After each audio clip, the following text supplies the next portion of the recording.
What's up, everybody? Welcome into Locked On SEC. Today's show, we're going to talk with our buddy Jim Dunaway from Next Round Live.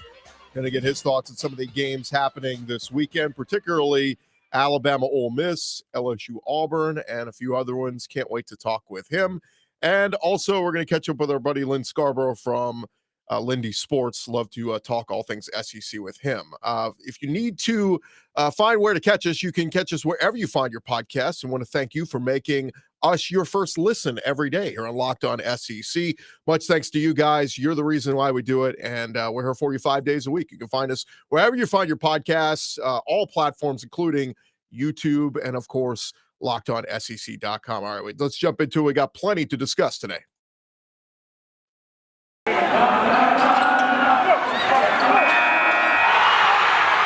are Locked On SEC, your daily podcast on the Southeastern Conference. Part of the Locked On Podcast Network, your team every day.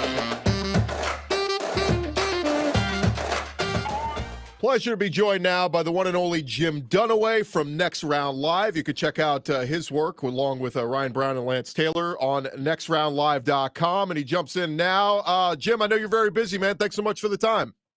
Man, we're excited. Big weekend here. You know, we have Auburn, the quarterback battle going on, traveling to Baton Rouge. UAB's opening up a new stadium downtown. First one they've had that they've owned themselves against Liberty and Hugh-Freeze.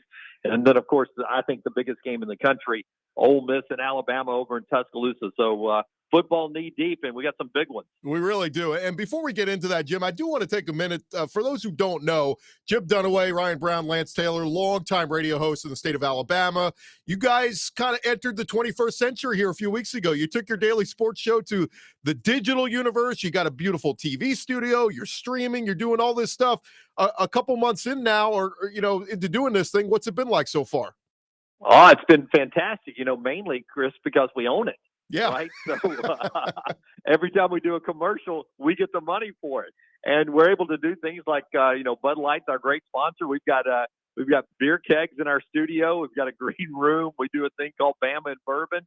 So we got TVs everywhere. So it's like we're working in our sports room or something. So it's been a blessing so far, and hopefully it continues to grow. Yeah, it's been a lot of fun to catch you guys, and with the streaming and all that. I mean, you can watch it live on Twitter. You don't even have to, go to a radio or anything like that to catch you guys.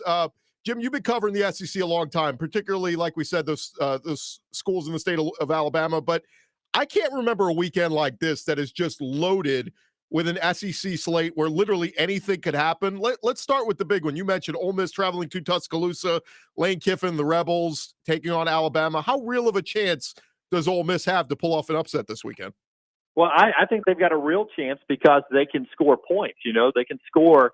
I think the magic number to have a chance to beat Alabama right now is scoring more than 31, because it seems like Alabama scores 31 plus every week. And this is not a getting out on a limb big projection here. Matt Corral, I believe, is the best quarterback Alabama's going to face all season long, even when you get to the playoffs.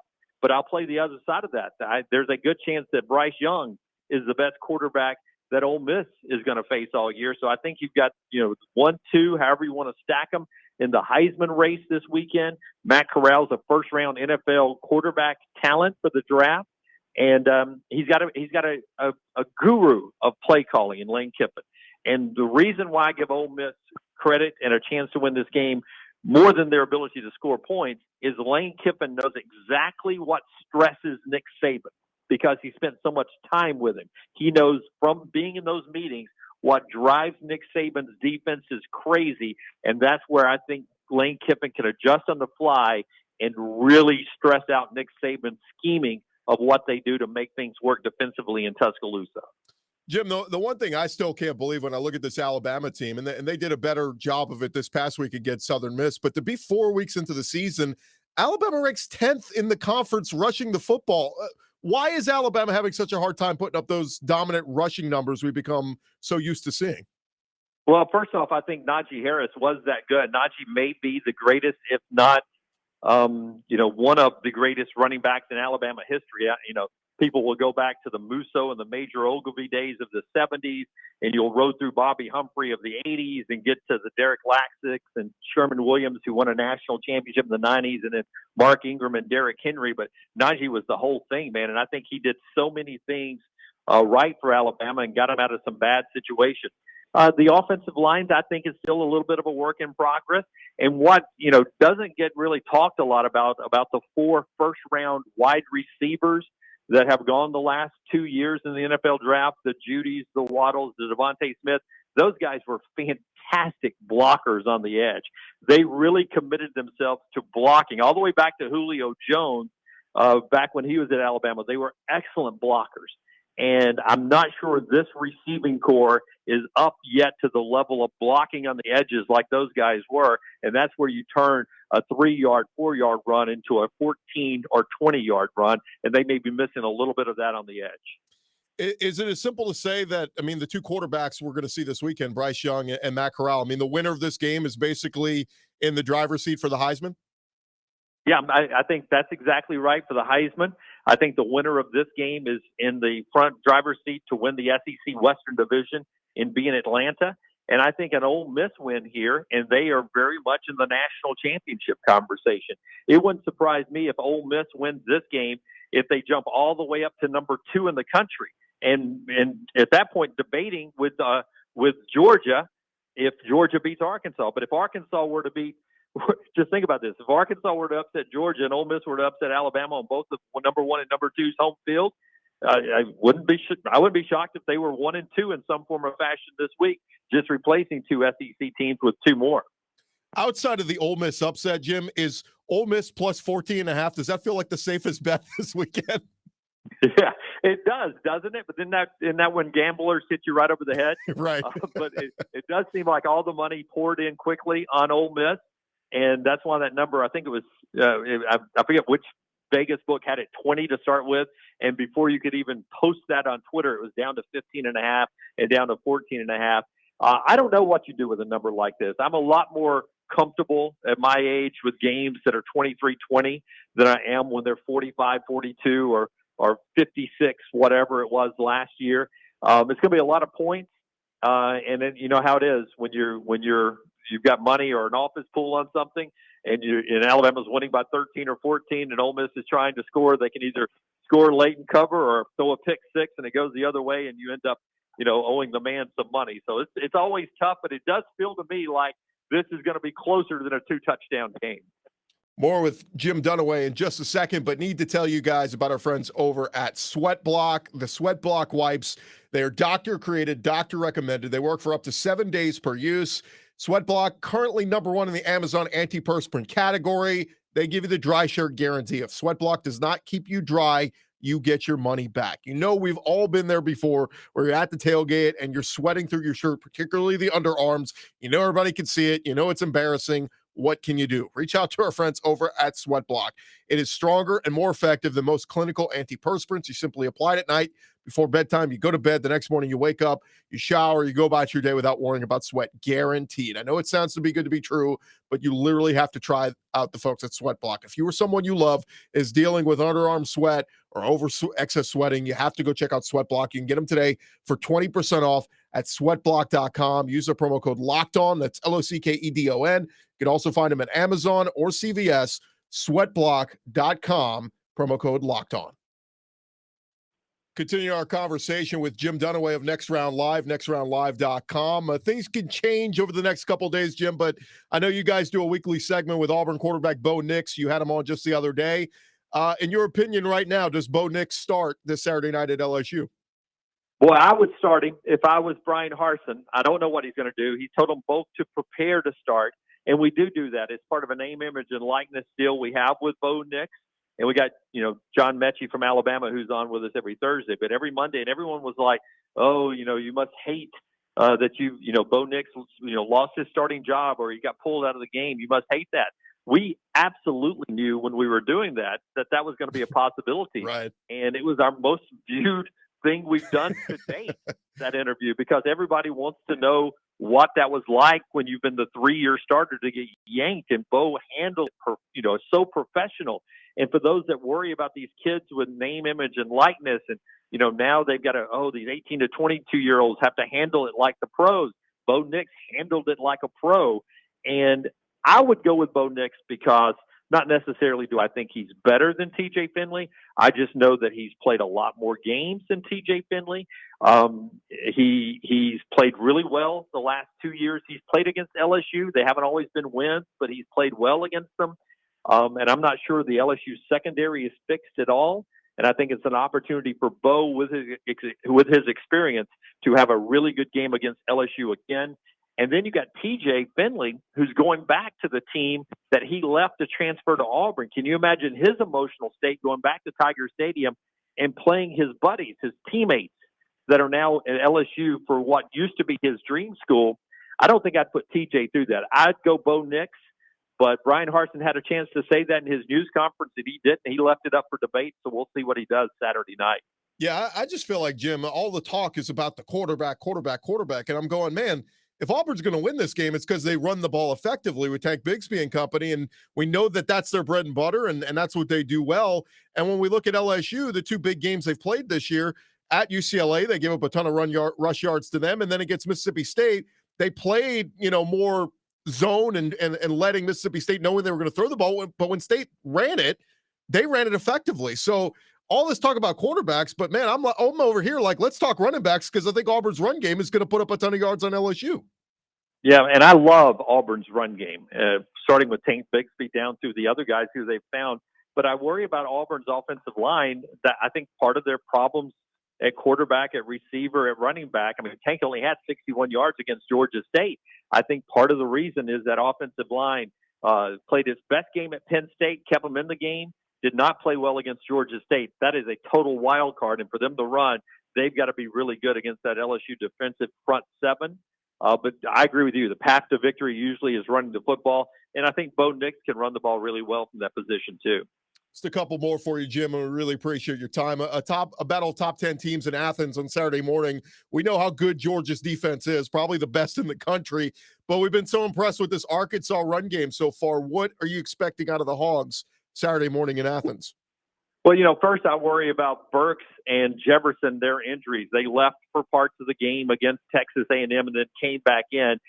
Sam Pittman says they're good to go, so I will take him at his word and believe they're good to go. But KJ Jefferson has to run the football for that offense to be effective. He's got to have that threat to get 60 to 80 yards rushing, I think, to sort of hold the Georgia defensive line from just pinning back their ears and coming, the ability to just run out. One thing KJ does really well that will help the Arkansas running game, he throws the ball, the deep ball, really well. They're not a dynamic passing team, but he throws it just good enough downfield and on point enough to where those safeties have to stay back and respect that. That prevents them from coming up and helping with the run game. So I like that aspect of Arkansas. I just think in this situation, after what they've done to Texas and Texas A&M, to keep having to do it now against even better competition, I think the Georgia Bulldogs are the best defense in college football, including the one in Tuscaloosa and anywhere else you want to say. That Georgia team is going to be tough to beat this year, and they're really going to be tough to beat if you don't have a dynamic offense. Arkansas is really well coached. They've had a great year so far. I like Georgia in that one because just so many 5 stars on the field. They got more 5 stars than Alabama does, and that's a fact. No, it's unbelievable what Kirby has done there. And somebody told me this offseason, Jim, they said, this is Kirby's best defense since he's been there. I said, oh, come on. You lose Richard LeCount, you lose all these guys, and so far, so good. It is proven right. Last question for you, Jim. Undefeated Kentucky. They host top 10 Florida on Saturday night in Lexington. I know that crowd is going to be fired up. Florida's around an 8-point favorite. Emory Jones has played really well so far. Can Kentucky, I mean, it's a weird question, but can they pull off the home upset being at home? I think they can. They've got to start throwing the football back down the field. That sort of has disappeared in the last couple of games from Will Levis. I mean, at one point I had Will Levis ranked number 3 in the SEC as far as quarterbacks behind Matt Corral and Bryce Young. That has slid back the last couple of weeks. But Chris Rodriguez is unbelievable at the running back position. You can make a case for him being the best in the league now. depending on where you sit on any of the other running backs. And they're really good on the offensive and defensive line. Florida's defense is underrated. Emory Jones is playing his best football. He's getting more confident every week. I like that Florida team a lot. I'm looking forward to the cocktail party, and I haven't always said that by the time we get there, but this is a tricky place for Florida to play against Kentucky this weekend, because this is the game that Mark Stoops and company have been circling since back in the summer. This is sort of where you find out whether Kentucky is going to be the biggest threat to Georgia in the East, or if it's going to be just another good Mark Stoops team. They're all in, chips to the middle of the table, using the poker analogy. That's going to be a fantastic game at 5 o'clock. I just wish it was a little later on, so I wasn't watching the end of that 100-98 shootout, NBA style in Tuscaloosa. No, you're right. It's gonna be a long Saturday for all of us with all the games happening, but this is what we live for. It's so much fun. Jim Dunaway, Next Round Live, nextroundlive.com. Check out all of his stuff there. Jim, thanks so much for the time, man. I really appreciate it. No problem, man. And you have an enjoyable football weekend, and thanks for the plugs on Next Round Live. You do the same, Jim. Thanks so much, man. Okay, bud. All right, that's Jim Dunaway, Next Round Live. Check him out, nextroundlive.com. As always, need to tell you guys about our friends over at Rock Auto. Of course, your local auto parts chain store, becoming harder and harder for them to stock up on the things that you need for your vehicle. No lie, I went to go get my oil change the other day. They were trying to sell me on all these extra things like wiper blades and air filters and all this stuff. Guarantee, I went home, looked up on rockauto.com, half the price of what they were trying to charge me at my local oil change place. Go to rockauto.com. You save time and money when you use Rock Auto. You can save 30%, 50%, sometimes even 100% on the same parts from a chain store or car dealership at Rock Auto. They're a family business serving do-it-yourselfers for over 20 years. Prices are always reliably low for every customer. Anything you need, brake parts, tail lamps, motor oil, they've got it for you right there at rockauto.com. Go explore their easy-to-use website. Find the solution for your auto parts needs. Go to rockauto.com right now. See all the parts available for your car or truck, and make sure you're at Locked On in their How Did You Hear About Us box so that they know that we sent you. Amazing selection, reliably low prices, all the parts your car will ever need. Visit rockauto.com. Also need to remind you guys about BetOnline.ag. They are back and better than ever. We are several weeks now into the college football season, the NFL season, and as always, BetOnline is your number one spot for all things pro and college football action this season. If you head over to their website right now, you can do so on your mobile device. Sign up today and receive a 100% welcome bonus. That is double your initial deposit just for signing up. Don't forget to use the promo code NFL100. They got a new updated site and interface, even more odds, props, contests, everything you can imagine at BetOnline.ag. They continue to be your number one source for everything football. They've got MLB baseball. The playoffs are happening next week. Tons of stuff for you to get into on a nightly basis over at BetOnline. They are the fastest and easiest way to bet on all your favorite sports. BetOnline, they are your online sportsbook experts. Rolling along here, Locked On SEC, and thank you again for making us your first listen every day right here on Locked On SEC. And a pleasure now to be joined by one of our favorite guests, Lyn Scarbrough from Lindy Sports, joins us every week to talk all things SEC football. And jumping in right now, Lyn, let's just jump into it, man. Arkansas and Georgia happening this weekend. Arkansas has had some impressive wins. I don't know if a lot of people picked them to beat A&M last week. I did. I won a little money off of them. But your thoughts on Arkansas so far? Man, that schedule gets tougher for them in the next couple weeks, including this weekend at Georgia. Just thoughts on the Razorbacks so far. I mean, I don't think they'll run the table. I don't think they're as good as what they look right now. But they've got very good skill position players. I like Burks is the best wide receiver in the SEC. And they've got a good receiver. And Jefferson has turned out to be a really good run-pass option quarterback. And I remember last year the Arkansas people were telling me this is who we need to have playing. And it wasn't, or not all the time. But there's a lot that's gone well together there. I think the linebacker core is good. They don't. If you look at Georgia, they got the best defense in the country, and it's going to be difficult. Arkansas, I think, is an 18-point underdog in this. Georgia's offense hadn't been fantastic, but they're in like they're in the top 50 or whatever at every offensive category. Arkansas is higher than them in some, but the Georgia defense is number 1 in total defense, number 1 in scoring defense, number 3 in rushing defense, number 6 in I mean, it's just you look down the top teams in college football and in every category of defense, Georgia is on top or near the top, and it's going to be a tough nut. I've covered, Lord, I don't know, I've attended and covered so many games between the hedges over the years, and it's a tough place. I've seen Georgia lose there, but not much. It's a tough place to play. Now they're number 2 in the country. A computer power survey's got them number 1 in the country. Alabama, while still very good, they've showed they're beatable. If Florida kicks their extra point, then I suspect Alabama loses that ball game. Florida would have just had to kick an extra point to go to overtime. Florida had home field advantage in total. They were out playing Alabama, and they had the momentum. They'd been down 21-3, and now they would have been in overtime. But that's why they call it football, because with his foot he missed an extra point. Arkansas. I think Arkansas. I don't think Arkansas will lose all the games you just said. They'll win some of those. And you got a similar situation with Mississippi going in to play Alabama. And I'm not saying Alabama's going to lose. I'm not saying Georgia's going to lose. But it's conceivable that they both could lose. It would not shock me if that happened. All right, Lyn, the big one happening this weekend, Ole Miss and Alabama, the CBS game of the week. Lane Kiffin and the Rebels, they've got a chance to go into Alabama, maybe pull off the upset. We know how good Alabama is. We know how good they are at home. The line, BetOnline.ag's got them about 14.5-point favorite, Alabama right now. But what are you thinking, Lynn? Can Ole Miss go in there and pull off the upset? In that 54-46 thing, or 52-46 that Alabama won, they couldn't get any stops. And that's the difference this year. They don't have to get many. When you're averaging 635, I think they're leading the nation in total offense, leading the nation in scoring. Ole Miss, I'm talking about. Your defense doesn't have to do much.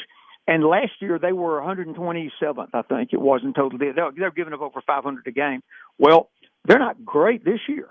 They're anywhere between 50 and 60 in the different categories of defense.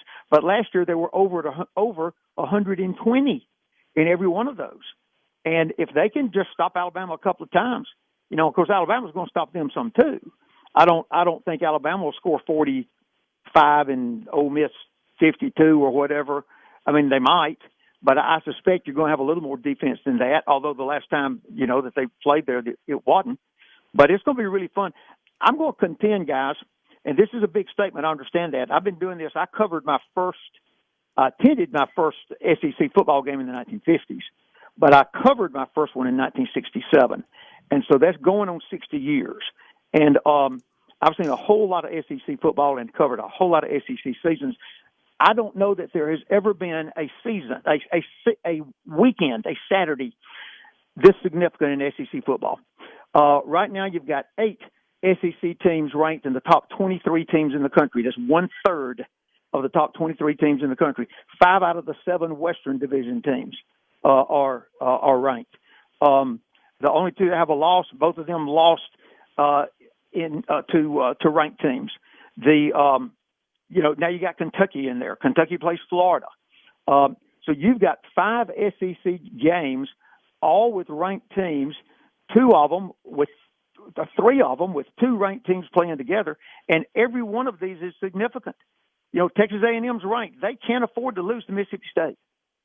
They could. They could lose, but they can't afford to, or this great season that Jimbo was forecasting and talked about them being the competitor for Alabama and all is down the tanks.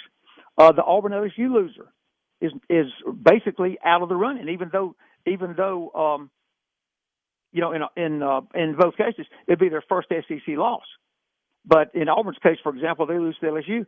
They still got to play Georgia, Alabama, Arkansas, Mississippi, and Texas A&M. If they can't beat LSU, the Auburn's the only team in the country, I think, has to play those 5 teams still. If you can't beat LSU, at least the way it looks right now, you're not going to win all those others. Now, you'll probably win some of them. And that's the issue, is that the SEC is so strong right now. I tried to find the time when the SEC's ever had 8 teams in the top 25 at the same time, and I couldn't find it. Some of the audience may know of it, but I couldn't find it. If that's the case, then this is right now the most dominant the SEC has ever been in its history in college football this week. And that's saying a whole lot. But when you got the number 1 team, the number 2 team, and 8 teams in the top 23, that's nobody's close to you. But then all those teams have to play each other. And so it could be that right now the SEC, might have half a dozen of the very best teams in the country. But, guys, they could knock each other off to the point that you may be struggling right now. They're talking about could you get 2 or 3 SEC teams in the playoffs. Right now you might could, but it's not right now. All these guys got to play each other for the most part. And you could see cannibalism here cause the SEC to just have one entry there. You could be the most dominant you've ever been and not have the most teams you've ever had in the playoffs. All right, last one, Lyn. Florida is going to Kentucky this weekend. We know how tough it can be to play in Lexington. It's going to be a sold-out crowd and rocking. A couple of unranked opponents playing ranked opponents in the SEC, but it seems like at times that just doesn't matter. Not ranked, and Auburn hadn't won down there. Auburn's had some really good teams since 1999. They played in 2 national championships. They had another undefeated season. Auburn's had some really good ball teams, and they haven't won in Baton Rouge in 22 years. They haven't won since 1999. I mean, so every situation is tough. Every place is tough. You get a team on a given day, I hate to say this, but I'm afraid that Vanderbilt and South Carolina would have trouble. Saying that you played all of those teams, that Vanderbilt and South Carolina would have trouble winning one. But everybody else in the league, I think, could do it. I think could beat one of the teams. In my column this week, I make a point of the, quote, traditional powers. And in recent history, you've had 5 SEC teams. You've had Alabama, LSU, Auburn, Georgia, and Florida. In the last 18 years, all 5 of those guys have played for national championships, and all but Georgia have played for multiple national championships. That's among the very best teams in college football, and they're all in one league here. Well, you got Arkansas and Mississippi and Kentucky this week that play 3 of those teams, and they've got a chance. They're all undefeated. They're all nationally ranked.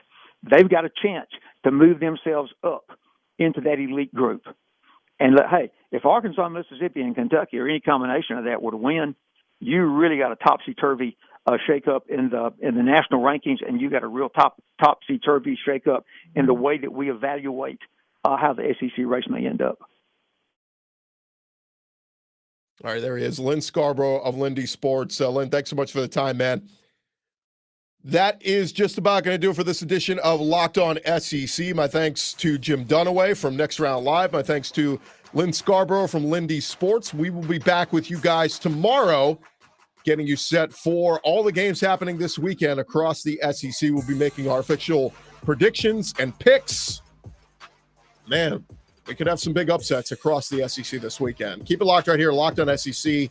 And again, thank you for making us your first listen every day. Catch us out on all the different platforms out there, wherever you find your podcasts, youtube.com, lockedonsec.com. I'm Chris Gordy. We'll talk to you guys tomorrow. Have a great day, everybody.